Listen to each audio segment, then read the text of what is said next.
Good morning, and welcome to Ordinary Life.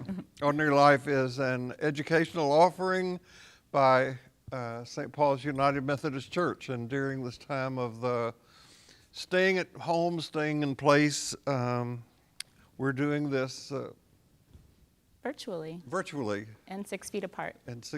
I even brought a tape measure so that I could show you that. I'm so grateful for Hudley being here during this time, and we're going to be continuing to do this for the foreseeable future. And Holly has agreed because I held a gun to her head.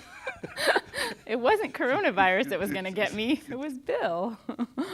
Once again, before we get into today's class, if you have a need, if you know someone who has a need that falls in the arena of pastoral concern, would you let us here at the church know? You can call 713-528-0527.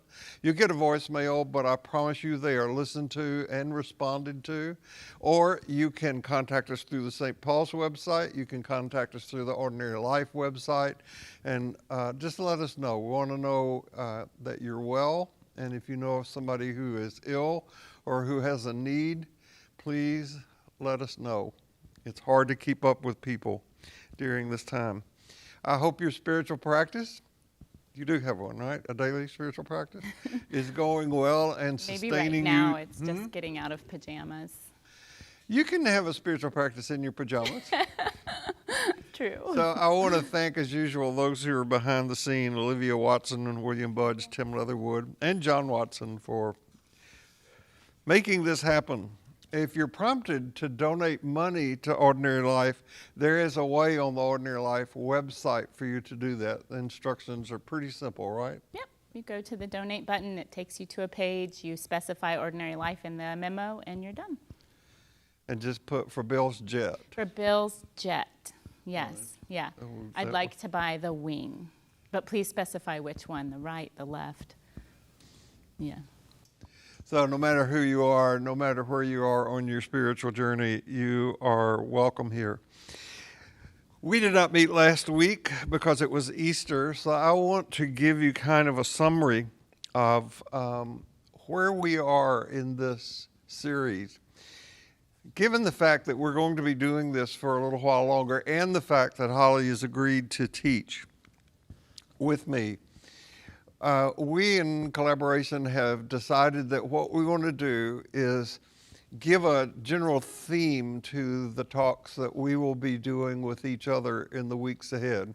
And we're calling it Seeking and Living an Adult Faith, Growing in Wisdom and Understanding. I think that every area of our culture is crying out for there to be adults in the room. And we find ourselves culturally and in our institutions between a rock and a hard place. We need for our culture to be shaped by people who are functioning adults. But whole persons cannot be nurtured in the context of social chaos. And of course, the pandemic just makes social chaos that much more intense, with people on the left and the right have very different opinions about how things ought to be handled. And at the same time, a coherent social order cannot be produced by dysfunctional people. So we're going to be talking about what is a functional person and what does it mean to be adult and mature. What are some of the marks of that? From the very beginning, I have wanted Ordinary Life to be a resource and to provide resources for those of you who attend to know such a faith and to be shaped by such a faith. So we're doing this work of faith formation in the context of our understandings of the teachings of Jesus and of the broad Judeo-Christian tradition. Now, the religion that most people know, I'm going to say, is a non-adaptive religion. I say this because the understanding most people have of Jesus and of the religion that has been created in his name is based on an outdated worldview. I just messed this up again. Here we go. I may have to get technical help. Okay. That ain't it. I need help here. We have a new remote that is being I given think to us to I change think I've slides. mishandled it. While John Watson is trying to figure this out. Okay, sorry. What I was going to quote is a line from Ilia Delio's newest book, her autobiography. She says that theology must begin with evolution if it is to talk about a living God. That is to say, in doing our ongoing spiritual work, we cannot look backward. We've got to respond to the pull forward.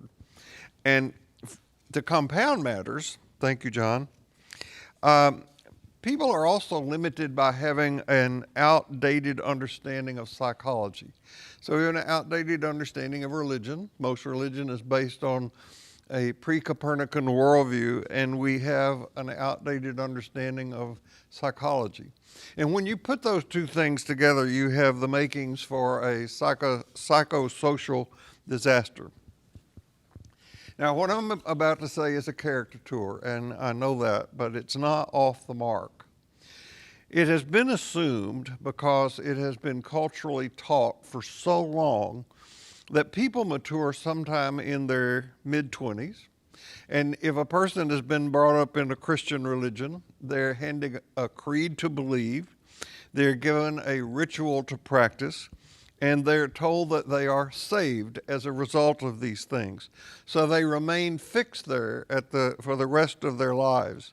And when they bump into something like the reality of evolution or the kind of content that you're going to hear in this class today, they either throw away their religious convictions altogether, or they remain resolutely sure of their faith, all of which, as I said, comes from a pre-Copernican worldview, and they think that faith is truer than anything that they can see through the Hubble telescopes.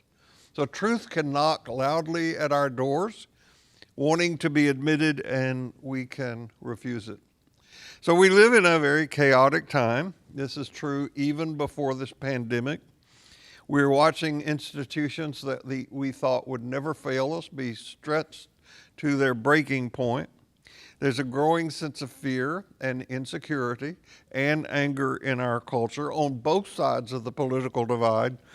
We need a mature understanding and wisdom in order to make sense of what is happening and to focus our attention on both the enduring truths of our faith and the insights that are brought to us by evolutionary cosmology. So this is somewhat of an overview of what we're going to be undertaking in the weeks ahead and seeking an adult faith. And we want to provide the resources for that to be a reality. And those resources can be found at the heart of any living tradition. We've referred to them in the past as the four immeasurables of love: loving kindness, compassion, patience, and equanimity. So in this regard, I want to introduce you to a new book. I'm not going to say a lot about it. I've not finished reading this. I started it last night. Did you? It's not an easy read, do you think? It's not hard yet. Maybe I'll get to the hard. Okay. Yeah. It will challenge But people. it does require, I think there's some foundational stuff that maybe I'm taking for granted that I might be familiar with that might be hard. This man, whose name I'm about to butcher, Diarmuid Ormuchu, is an Irish Catholic. That's his background. He's written a number of books. As a matter of fact, if you would like a kind of introduction to him, if you write his name down, go to YouTube and put that name in, you can see him giving some talks. He's an interesting fellow. I've read a number of his books and find them very, very helpful. When the Disciple Comes of Age is right in the theme of what Holly and I want to talk about. And in a wonderful way of entanglement, this book kind of found me after we had this conversation about what we wanted to do. So I want to encourage you to buy and read this book, and it will challenge you. You have to put your thinking cap on. It's a book with footnotes, You might have to look up some words, but boy, is it really, really on target about the kind of faith formation work that we need to be involved in. So when we were last together, we talked about the shadow archetypes that have us in their grip. And the first one that we mentioned was the archetype of patriarchy. Mm-hmm. And so we have decided that we're going to talk for some weeks, maybe, about the sacred feminine. Yes. And I will say more about this probably next week. I wanted to do this for a long time, but I didn't feel that it was appropriate. I think a woman ought to be the one to speak of this primarily. Or at least be in partnership. Yeah. Because it is, after all, the feminine-masculine balance is a partnership. And people who are watching this will probably start screaming and pulling their hair out if they've attended ordinary life for a while, because a lot of sacred feminine teachings that come from the Christian tradition are found explicitly in the Gospel of Thomas. Which we're going to start another series on. No, for we're the not next going to do a 2 series on years. the Gospel of Thomas, but I do want to ask you, tell us about the title of this class. Yeah. So the title comes from Mary Daly's idea. Mary Daly was a feminist liberation theologian. She began writing in the 1970s, and one of the things that really stuck with me that I've talked a little bit about before is her idea that God is a verb. And what I think she means by that, we talk a lot about human being versus human doing, and we very much are human doings, like we stay very busy. But that's not what she means by verb. I think what she means is that God is not static. God is not just a sort of fixed object noun out there, but God is in motion. God is constantly evolving, moving, changing, and growing, if you will. So Mary Daly, is she the Catholic woman who was very involved in working with the poor in New York? I think so. She is a Catholic nun. Okay. And she also wrote a lot about ecology and the sacred feminine, ecology and Christianity. She was a really strong voice for women's liberation theology. And I would say probably still is read in that department, but there's other voices that have emerged too. Okay. So, what she's, I think, inviting us to think about is that God is transformative and creative, or the idea of the sacred is transformative and creative, Okay. not just static. So, yeah. So 2 weeks ago, we ended right before getting to a quote by Whitehead that you were going to Sort of elaborate revisit. on. Yeah. So Alfred North Whitehead is a process philosopher. He we mentioned this a couple weeks ago, invented, if you will, the notion of process philosophy, which then led into process theology. And in a way, we're doing a little bit of process theology, deconstructing and reconstructing and inviting new ways of seeing. So Alfred North Whitehead, the part of the quote that I thought was important to put back up was, "The modern world has lost God and is seeking him. If the modern world wants to find God, it must find him through love and not through fear." And even though Whitehead wrote very much as a philosopher of his time in the late 1800s and early 1900s, he uses the traditional hymn when referring to God. And I think what we sort of want to hone in on is the word hymn, and how we need to deconstruct God as him. And not just, I think that's part of the problem and why we've lost God, is that we have seen God as only one thing, primarily as Father, as him, as he, as one-dimensional. So when I was introduced to the work of Whitehead, must have been in the 60s, process theology was what I was being taught at that time. And when I tried to take that into a setting like this, to talk about how God is changing, God is immutable, invincible, that's the philosophy in religion. God doesn't change. And that was Aristotelian too, that Right. Aristotle said God is the unmoved mover, Right. And again, I think what some of the new theology, we've lost our screen again, John, is what some of the new theologies are saying. There we go. Nope. Is that we're reinventing God in a way that is non-static, that is moving, that is evolving. Our Ilia Delio very much is in that category of people who invites us to see God as evolving, entangled, creative, and an evolutionary God. So, anyways, I think one of the important things to sort of set the stage with is the idea of gender. What do we mean when we talk about God as he or him or she, her? And in biology and psychology, there's a wide study of gender. And most of us are assigned a biological gender at birth. And many of us identify with that biological gender, right? Many of us identify with the biology we're given as male or female. Some of us don't. And I think what psychology in gender psychology was looking at is that gender is both social and biological. And it's more fluid than male, female. It's not either or, that there's a fluidity in how we sort of embody or manifest our gender. We've had an explosion of identity issues come up around gender just in the last few years. Yeah. And that one of the gender designations is gender fluid. Yes, absolutely. Yeah. And it's I think that even if I personally identify as female, I have male traits. And I want to stretch that a little bit to say not biological female and biological male, although I have both, is the masculine and feminine. And masculine feminine is very different than male female, because we get into ideas about what does it mean to be masculine or feminine.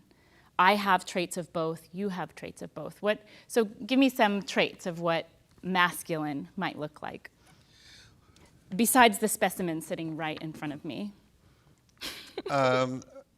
Generally, we think of, from a psychological perspective, that masculinity provides protection, direction, power.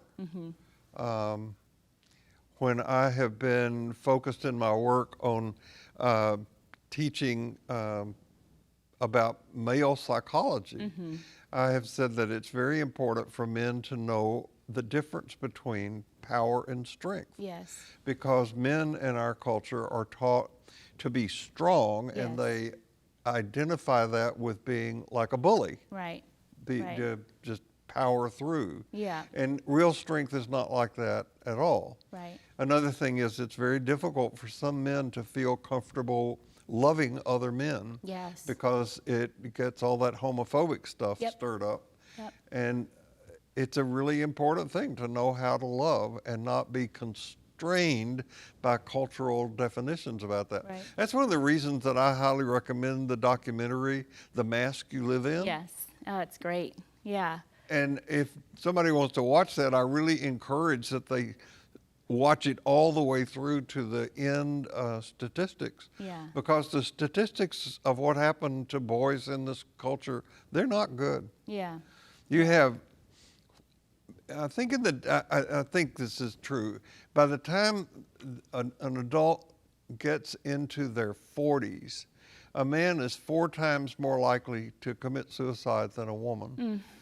And our prisons are filled with men, mostly men.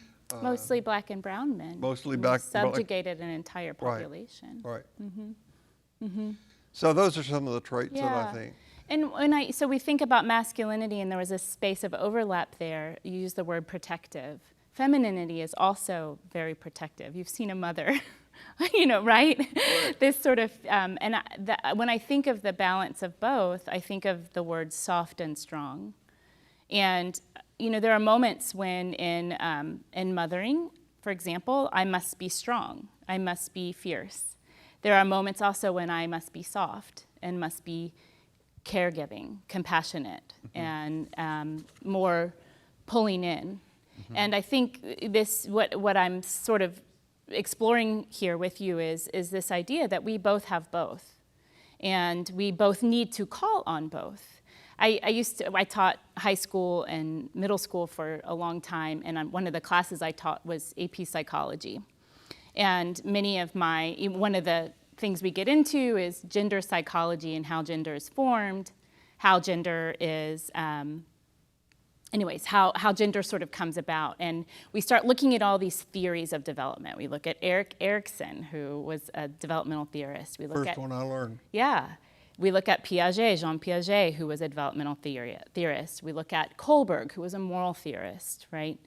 All of these guys, also white of European descent, were only looking at boys and their developmental theories. So they were able to study boys and men, but they didn't study girls and women. So their theories are based on a sort of masculine lens, right? And I remember teaching in 1 year, and I had a student who was a very recent immigrant from Afghanistan. Her story's pretty remarkable. I won't go into it right now, but she raised her hand and said, "None of this applies to me." And it was really eye-opening for me as the teacher to go, yeah, how many of the rest of you feel this way? That these words, autonomy versus shame and doubt, independence versus dependence, you don't feel like, when a lot of times when girls look at some of those words and they haven't achieved autonomy, it can feel like a failure. So right? I have two responses to what you're saying. Mm-hmm. One to you and one that I would make to those of you who are watching. If you ever wonder, okay, what's the practical application of what we're doing and how is this relevant for me? And I'll say this again before we are done here today. I would like for you simply to be aware as you go through your week of the role that patriarchy plays in the news you hear, the exchanges you have with people, mm-hmm. the thoughts that you have. Mm-hmm. Because my response to you about Erik Erikson, and as I said, that was the first developmental theory that I got when I was in graduate school. Mm-hmm. And Erikson was a genius. Yeah, absolutely. And he did not have a malevolent idea about, I'm not going to study girls, right. And it was part of the patriarchy. Right. It's just the structure. Same with Freud, right? Right. He sort of ushered in this idea of hysteria based on the few female patients that he had, right? So, again, we have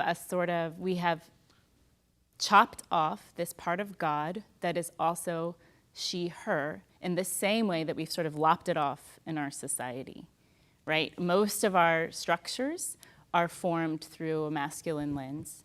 I should say a patriarchal lens. I want to make a distinction between patriarchy and masculinity, or even between what we now are calling toxic masculinity and just masculinity, right? Masculinity in and of itself is not a bad thing. It's needed. We need, as I said, this sort of soft and strong. We need both. We need to have a balance within ourselves and a balance in our society. The trouble is that we've gotten out of balance. We've gotten out of balance with our soft and strong. We more lead with force rather than with strength, mm-hmm. as you powerfully mentioned, I think. Mm-hmm. So, but there are theorists who came after Freud, Erikson, Piaget, Kohlberg, who, my favorite, Carol Gilligan, was a student of Lawrence Kohlberg's, and she said, so Lawrence Kohlberg, the moral developmental theorist, thought that women and girls actually could not achieve the highest level of morality because there was too much interdependence between females. So he just kind of said they're never going to get past the conventional level of morality. Mm-hmm. So he focused his studies on boys and men. Carol Gilligan, his student, came in, and so Kohlberg was a professor at Harvard Graduate School of Education, where I went. Carol Gilligan studied there and then became a professor there as well. And she said, wait a minute, I think this interdependence is actually our strength. And she began to develop theories about the feminine morality, and that's where she wrote In a Different Voice, and really challenged, I think, other developmental theorists to see that femininity has value, as does masculinity. She wasn't the first, but she was a voice that became prominent. And you can see those unconscious prejudices, if I can use that word, at play through our political structures, Yes. through our religious structures. Talk about that in a few minutes when we get to the Council of Trent. Right. Right. Oh. Yeah. Yeah. Yeah. Because we established a hierarchy that was purely masculine. Right. Male, Right. I should say male. Right. Purely Yes. male. Yeah. Yeah. Yeah. You know, so it's interesting to note, though, that the sacred feminine, you know, dates back as early as 35,000 BC. So when you say sacred feminine, What do do I you mean? mean? So it's a concept that recognizes God as neither, well, first of all, that God is not anthropomorphically represented. What I mean by that is not a human representation. That God is more of a divine essence of both form and fluidity. That God is an essence that is in balance with the masculine and the feminine, with creativity, with compassion, with soft and strong, if I'm going to stick with that analogy. And this kind of more dynamic immanence that is flowing through everything. And when we leave out the feminine, we leave out a part of the sacred, right? Yeah. So the sacred feminine is often aligned with creation, intuition, community, sensuality, which is the felt sense rather than the thinking sense, and collaboration. So you have heard me quote John A.T. Robertson in here before. He wrote a book back in the 60s that really was a bombshell. And in the book, he made this brilliant proposal, which everybody thought, I mean, not everybody, a lot of people thought was a wonderful idea, but nobody adopted. And his idea was we should quit using the word God for a generation. And I quit. I've used the phrase sacred mystery mostly since then. But even so, when somebody says, what image comes to mind when you hear the word God, it's a male image. It is really hard to undo that conditioning. And I, you know, as a woman, I don't have any sort of symbol of God that is also, that mirrors me. Not that is in popular culture, not that is in our dominant How about the culture. Virgin Mary? I'm not Catholic, so it's not a strong symbol for me. I think in many artworks, the Virgin Mary is often pictured kind of demure and accepting of this ravaging by God, right? And I think there's a narrative to be toyed with there, because I actually think the Virgin Mary is a really powerful symbol of the feminine. And I say a little bit more about this later, but it also highlights the problematic dynamic that we have about women, which is that she's either a virgin or a whore. Whew, drop that in there. Yeah, we even have that as a psychological label that we use sometimes, called the Madonna whore complex. Right. So there's, that we have these sort of binary ways of talking about what the feminine or a woman can be is problematic in and of itself. I think it's probably also problematic in the masculine, but that's not what we're talking about here. Well, I know you had some images of the Yeah. sacred to show us later, but when we were working on this, I said that I thought, and then I did not follow up on this, but I thought that one of the earliest depictions of divinity or of a god was of a woman on a birthing bench. Yes. Do we have the slide with what I see coming next is maybe later in the presentation, but I can jump over this. We have gotten out of order somehow. We have our old slides in there. That's all right. No, we have, you know what? These are for next week. We have the wrong slide show up. That's okay. We'll deal. Okay.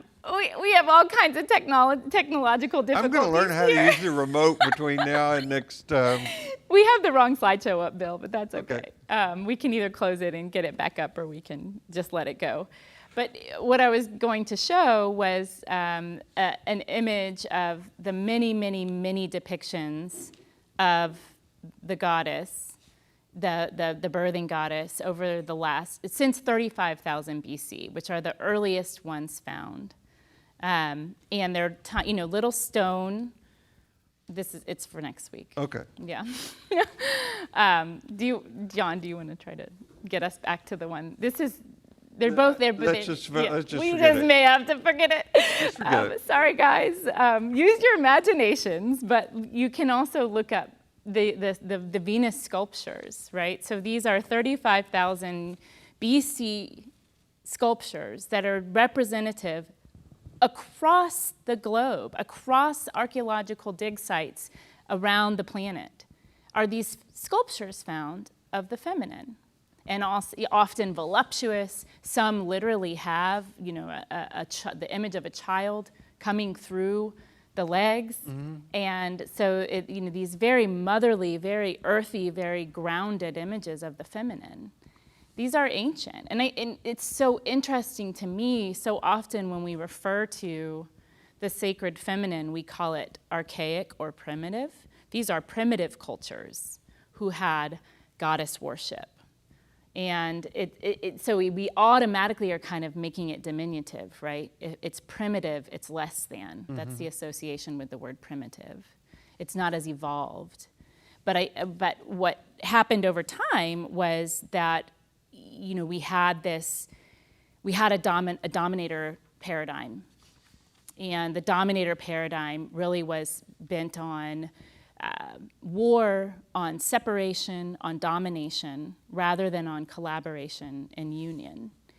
So beyond these sculptures that are as old as 35,000 BC, we have images of the sacred feminine coming up in other mythologies and other theologies. One of my favorites is Kali, the Hindu goddess. Mm-hmm. She is representative of something fierce and something compassionate. She's pictured holding her lover's head in her hands and, like 8 arms and 8 legs. And she is the goddess of both creation and destruction.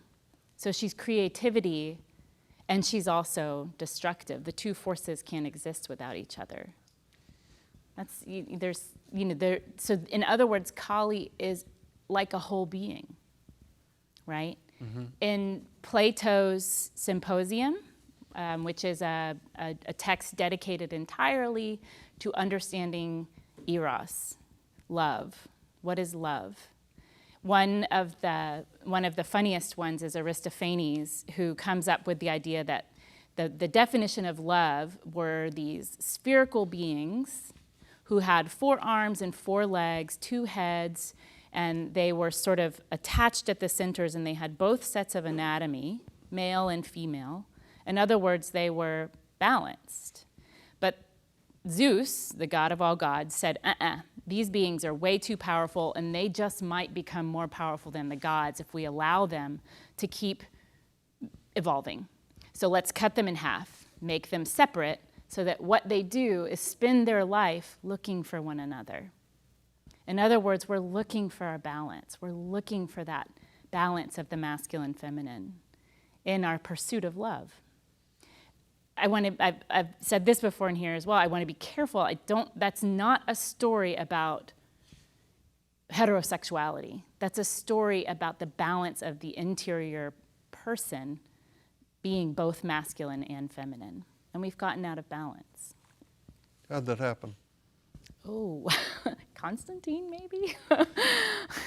Yeah, here's something, and you'll get this if you read Ormuchu's works. Mm-hmm. In the beginning, the Jesus movement was kept together by women, mm-hmm. Particularly centered around the discipleship of Mary of Magdala. Mm-hmm. And over a period of time, and we can talk about how that happened, By the time you get to the Council of Trent, which I mentioned a few minutes ago, which is a reaction to the Protestant Reformation, and I refer to the Council of Trent as the longest committee meeting the church ever held because it lasted for 16 years. Oh, Lord. But it was a reaction to the Protestant Reformation. And by the time the organized Christian movement had gotten to the Council of Trent, it had rewritten its own history to the point that women were written out of the story. Right. And I think, that's what happens in a dominator society, right? In a dominator model, we dominate one over the other. And we see that play out, not just in male over female, and I mean that literally, male bodies over female bodies, but in white bodies over black bodies, or any person of color. Well, right? that is exactly what happened in the Council of Trent. Yeah. The authority of the church was located in a white, authorized, celibate, allegedly, celibate male, and this is the Pope, and he had under him to serve him these white, celibate priest. Right. Women were off the scene. They were gone. And even worse than that, what happened during this period is that people who were not in this dominator sphere, people who didn't have this power and control, they were taught that they should take everything that these people, these white male figures said as the truth, that they were not to study these things. So you have coming up in the church at this time, or in the Christian movement, literalism, right, a kind of really squishy devotion. Right. If you just say pray the Hail Mary 50 times or whatever it is, you'll be okay.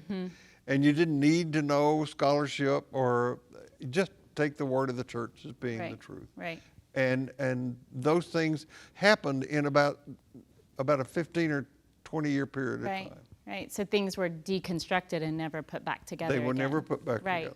And let's go back even a little bit before that. Is we have this whole tradition of thought, philosophy, the love of wisdom, philosophia. Wisdom is feminine. And this tradition of philosophy also dominated ultimately by males. And in the Western tradition of philosophy, mostly white males, right? Right. And yet it is the study of the feminine. That the philosophia, the study of feminine, of wisdom, which is the feminine aspect. We'll get more into this when we talk about Christianity and the feminine, but it's such a great indicator for how we've just, and I can see that, right? Like this sort of male desiring to understand that elusive wisdom, right? The elusive thing of the feminine that just isn't part, that they feel not part of. But it became, again, imbalanced. The same thing would have happened if the dominator structure had worked the other way around, where if women had taken over, we'd be out of balance with that too. So I think one of the things that can get misconstrued when we talk about the feminine is that, they're just trying to say that if only females ruled the world, then we'd be okay. But the same thing, we'd be having the same conversation. We'd be having a conversation about the dominator structure, but with something else dominating. And so it's really not about a domination of one over the other. It's a balance with, it's a harmony with. Well, I'm not going to argue with you about this, but I did hear somebody say recently that the world would be a lot better off if the world leaders were all female. Well, that's because we've gotten out of balance, right? So in order to kind of right the ship, you have to lean way over to the other side. And then you lean a little bit more over to the other side. And so eventually you've got this balance. But so often too, women have learned in society that in order to be leaders, in order to be seen, that we have to rely on our masculine attributes. And so often when women are forceful, leaders, etc., they're called unkind names, right? But if we bring our feminine to the table, we're called unkind names. What you were telling me when we were preparing this about an experience you had in teaching about derogatory names. Yeah. Share that. Yeah. So when we would get into gender psychology in my class, I would write on the board male, female, boy, girl. And this was like the one time in class when my students were allowed to say any word they wanted.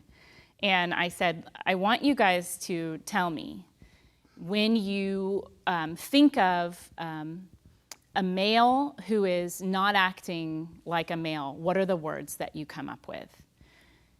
I don't think I'm allowed to say a lot of them in this room, but a lot of them are derogatory female words, sissy. Got it. Yeah, you got it.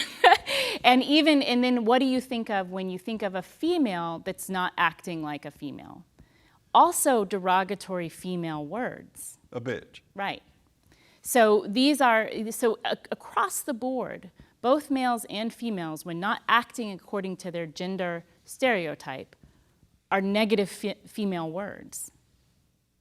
That's problematic, right? So because we're assigning the feminine as a negative behavior, as you're not manly enough, or as a woman, you're too manly. So again, if I could say all those words in here, we'd have a very clear picture, but I think people can use their imaginations as to what I mean. Richard Rohr has said that Jesus has remained attractive to many people because he has the body of a man and the soul of a woman. Mm-hmm. So there's an example of a balanced human being. A balanced person in that sense. Right. And I promise I'm not going to do the whole Gospel of Thomas, but when we get into Sophia more explicitly, you'll find that word used in the Gospel of Thomas. And Jesus appeals to not God as we think of God found elsewhere in Scripture, right, but he appeals to wisdom, right, calling on Sophia, right, and sees that as the creative energy that brings everything into light and into birth. Yeah, that is. I mean, I think that's the essence of the feminine, is that creative energy.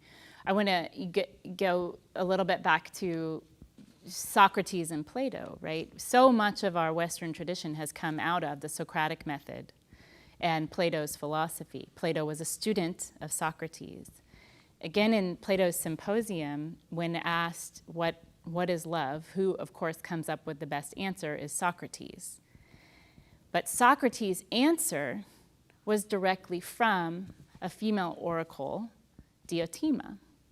And her answer about what is love is that it's a spiral of experience between the human and the divine. So it spirals up, it spirals out, it spirals in, right? So she gave Socrates the answer. And I don't want to neglect that the entire Western tradition of philosophy, which Alfred North Whitehead said is all just a footnote to Plato anyway, emerged from a female oracle. And the most important early theologian of the church was Paul, who never met Jesus, but who wanted to make his understanding of the teachings of Jesus, or the teachings by that time of the early Christian movement, acceptable to Greek thought. And so you have in the true writings of Paul in the New Testament, you have the split beginning to occur. Right. And there's the flesh and there's the spirit. Right. And so you see it divided right at the very beginning of the movement. When was the Council of Nicaea, Constantine's rule? What were the dates? 316, something like that. Guess who was one of the most well-known, well-thought-of philosophers during that time? Hypatia, who was a Neoplatonist, taught philosophy. She was a woman, and mathematics. So at the very same time, you have Constantine sort of rewriting the doctrine, if you will. You have a woman philosopher. I guess I want to say, like, she's never fully gone dormant. The sacred feminine, the Sophia wisdom has never gone dormant. It's never just gone. It kind of pops its head up throughout our lineage and is a thread in our entire history. But it's, I think where we are is just, we need to like really tug on those threads to pull them out and really highlight them. That's, I think there's a lot of female scholars who study what is called theology instead of theology, Thea, the feminine theology, who do believe that we need to just get rid of the word God and use goddess. And goddess. Just goddess, not God. And so to really highlight the feminine, that truly believe that God is a woman because of that creative component, right? And I can completely see where that's coming from, because we have been out of balance as a society for so long that, as you say, well, if we just if women ran the show, we might right the ship, but eventually it would get out of balance again, right? There's a woman that wrote a book called The Chalice and the Blade, Rian Eisler. Have you read that book? I've heard of it. Yeah, and she writes of a history of how we went from, as a species, a partnership species, evidenced by cave paintings, by archaeology objects, by the way that houses were constructed, by what sort of objects were evident in certain societies, that most societies were a partnership society. And Crete, the island of Crete, was one of the last partnership societies that we can point to before the Roman Empire dominated. And Crete was an island that didn't have any walls around it. So in other words, wasn't defended, wasn't relying on that sort of masculine defensive nature to be itself. There's some clear evidence that women held positions equal to men. And at the time that Crete was in existence, the Roman Empire was growing, was spreading, and it was doing so by force. So her idea is that the chalice represents the sort of wholeness, the lifeblood, if you will, whereas the blade represents the dominator. And she works her way through how do we move from dominator to partnership culture. It's a really interesting read. It's a good history of kind of where we were, where we went to, where we need to go. Maybe this pandemic is going to give us a time to withdraw enough to make some changes in how we think, Maybe. how we relate. Yeah. Richard Rohr's daily meditation today is about this very topic, about how he said several years ago that he thought it would be a good idea if all the churches would close their doors for a year. And that would give the people who attend those churches a year to develop their spiritual practice. Wow. To pray. Yeah. To get in touch with the sacred. Yeah. And the sacred is not a big guy in the sky. No, it's the within piece of us too that can find that equilibrium. Right. That it's interesting to me, and we've got work to do. We've got work to do globally. One of the things that I think we're seeing right now is, as this pandemic does what it does, we are seeing inequities in healthcare. We're seeing inequities in who has access. Certainly our minds are focused on this one thing, but it's exposing something else. And we live in a world right now where of the 2 billion people who are living in pretty abject poverty, 70% of those are women. So, wow. Yeah. So you can see that if we attended to women and girls, we could elevate the entire species. There's a big movement for educating girls, of course, in the Middle East and in Africa and in countries where traditionally young girls were not welcome in the educational setting. So So I want to reintroduce a guy that kind of started me down the path that we've been on for months in here, and it's a philosopher whose name is Loyal Rue. Mm-hmm. Yeah. And in a book that I read of his that was published 20 years ago, the book is called Everybody's Story, Wising Up to the Epic of Evolution. And in that book, he wrote some words, and just because they fit what you're saying. And here's the influence that this man has had on my thinking. He has been the one, even though Ilya Delio and Brian Swim and you and a variety of other people, he gave me the words to say, we need to move into ending cosmological dualism. Right. Yeah. That's a huge thing. Huge. Because it's about splits. Yeah. We could also say we need to end gender dualism, right? Right. We could say just dualism. Right. We need to.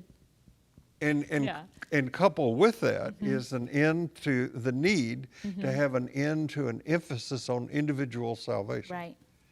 Because we need to see that our well-being is wrapped up with the 70% of those women that you just talked about. That's right.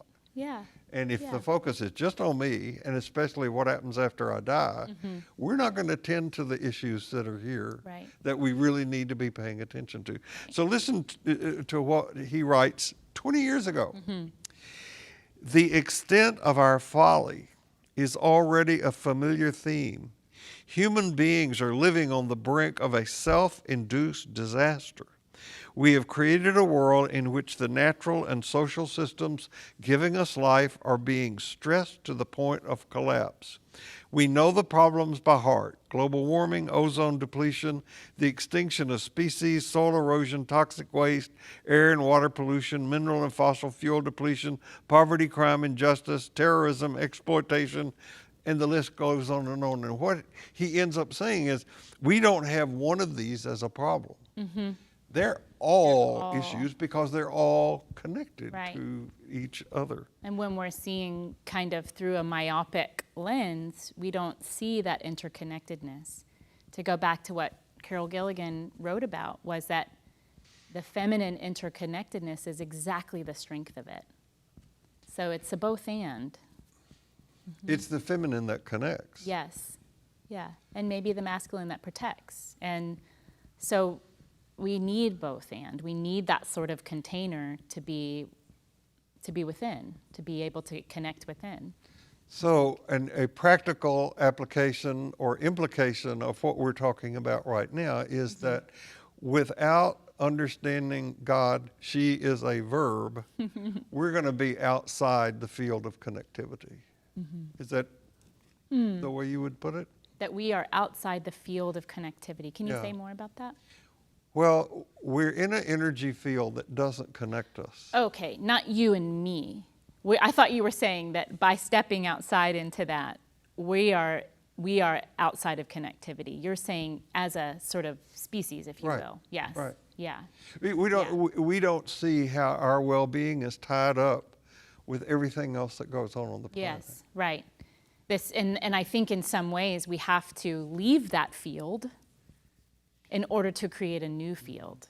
Carl Jung, your man, I love him, called this the reconciling of the opposites. And in order to reconcile the opposites, we have to leave the field, become the inner observer from an outside place to reconcile these opposites. You know, I don't want to get into political issues, but I'm going to. Okay. You know, people right now, I mean, what is hitting the headlines today is that people are protesting the stay-at-home orders. Yes. Because... Yeah. Front and center on that was a Texas flag. Right. Our well-being is not tied up with your well-being. That's right. But That's it right. is. Yeah. And we have to... Yeah. We're all navigating this sort of funky space. And it's, You know, if I had not screwed up the slideshow... We're Where would we be? Which I take total responsibility. I did this. Maybe you and me the remote next time. I did this, thinking, oh, she's got this wrong. And so I fixed it. Anyway, if I hadn't screwed it up, I'd put back up on the screen the image of that icon that I have been using for a couple of years now. Yeah. The Pantocrator. Yeah. It's the earliest depiction of Jesus that we have. And it comes from early in the 4th century, like 3-8 or something like that. It's well preserved in the Egyptian desert. And if you look at that Pantocrator image, that icon, it's masculine on one side and it's feminine on the other. Yeah. I shared with you that I read this op-ed in the New York Times. I think it was dated from 2016, but it just came to me maybe a year ago, a little less than a year ago, in which it explores the idea that Yahweh, the Hebrew word for God, is transgender. And it explores this idea that the gender was very fluid in the Hebrew Bible, and the Israelites kind of took this gender trope, if you will, and wove it throughout the culture and the writings. And they say that, so his idea was the 4 Hebrew letter name of God, which scholars refer to as the Tetragrammaton, YHWH, was probably not pronounced Jehovah or Yahweh, but it is literally just a symbol of letters that may transpose on one another and be something like who, he. In other words, a combination of she, him, to refer to God. Yeah. So that's the world in which Jesus was part of. That's what he embodied, the he, she. I love that. And this is exactly what, or when you continue to read Ormuchu, you will see that he refers to Jesus as the whole human. Yes. Yeah, and if Jesus is a great metaphor, and he's also a historical figure, but if Jesus is a great metaphor for how we go through our spiritual process to become whole, there's the book, oh gosh, I'm going to get it wrong. Edward Edinger wrote about a Jungian look at the life of Christ, and he goes through the life of Christ, or Jesus, to talk about our participation in becoming a whole person. I don't know that book. I know him, but is it good? Is it good? It's great. It's about 90 pages, 100 pages. It would be an easy read for you. I need to get that Yeah, book. it's great. It's fantastic. So it's, just to bring it back to Mary Daly a little bit, where we started, she, let's recall our interrelatedness to the world, to God as a verb, to God as non-static. And she talks about this idea about remembering. And I talked about this a couple weeks ago, of the hyphenation between re and member. So our body, in some ways, if we consider the whole species a single body, we've sort of exiled parts of the body. And so to remember the body, the whole body, we need to kind of pull these pieces back into this center. So next week we're going to talk about the feminine face of sacred mystery. Yeah. And talk about Sophia. Can I read my poem? Sure. Yeah. Are we out of time? Is that where we're going to be, but I want you to do that. So yeah, we'll talk more also about, I think, the biblical, the Bible and femininity, as well as Christianity and the feminine. So I'll end with this poem about Makeda, the Egyptian queen of Sheba, who was most likely a dark-skinned African queen. And King Solomon of the Bible took a liking to her because she brought treasures, and that treasure is said to be wisdom. The images that I had next to this poem were all old paintings of this Egyptian queen. So it says, "Wisdom is sweeter than honey, brings more joy than wine, illumines more than the sun, is more precious than jewels. She causes the ears to hear and the heart to comprehend. I love her like a mother, and she embraces me as her child. I will follow her footprints, and she will not cast me away. I fell because of wisdom, but was not destroyed. Through her, I dived into the great sea, and in those depths, I seized a wealth-bestowing pearl. I descended like the great iron anchor men use to steady their ships in the night on rough seas. And holding up the bright lamp that I there received, I climbed the rope to the boat of understanding. While in the dark sea I slept, and did not overwhelm there, but dreamt. A star blazed in my womb. I marveled at that light and grasped it and brought it up to the sun. I laid hold upon it and will not let it go. That's beautiful. Isn't that? So, Yeah. returning to where we started, we want to be a resource for growth. And you're hearing things that may challenge you and may challenge some beliefs that you've held for a long time. We have three choices when we encounter this kind of material. One is that we can ignore it, say that it's not true. The other is that we can walk away from our faith. And the third is that we can make the decision to open the doors to truth and grow and have our faith formed in a different way. There are really articulate people who embrace all three of these. I mean, not all at the same time. You have some very, very, very smart, articulate fundamentalists. I think they're wrong as they can be, but they're as smart as they can be. They're convincing. You have people like Richard Dawkins and late Christopher Hitchens who embraced the second one. Really smart people, very articulate, and I think also pretty angry. And I think that in people like Darmun Muchu and Richard Rohr and people that we're articulating, Ilya Delio, you have people who have decided to embrace what is and to grow with it. And those are our options. We're picking the third. Yeah, and in many ways kind of trying to heal a spiritual wound. Right. That we maybe unknowingly all experience. So we're inviting you into a deeper faith, and it requires courage and peace and love and joy and compassion and patience and humility. Those are the things that you can work on while you're locked in your house, staying at home, developing your spiritual practice. And I make a promise to Holly and to you that next week I will not screw up the overhead presentation. Remember this, no matter where you go this week, no matter what happens, watch your step because you carry precious cargo. We'll see you here next week. Bye.